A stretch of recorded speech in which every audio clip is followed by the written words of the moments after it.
gonna come down here, we're gonna make some donut holes. Okay, Donut I can't holes. wait. That Let's sounds try. like the kid version, so come All teach right. So, we got flour, me. Okay, baking powder, brown sugar, I can do that too. milk, Okay, orange juice.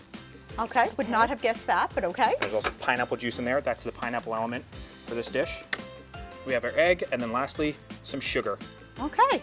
Mix all the ingredients Those in are there. pretty much anything you'd have in your house. Yep. Those are easy ingredients. Nothing crazy. Okay. If you don't have the pineapple juice, Okay. then it's just a small can from the grocery store.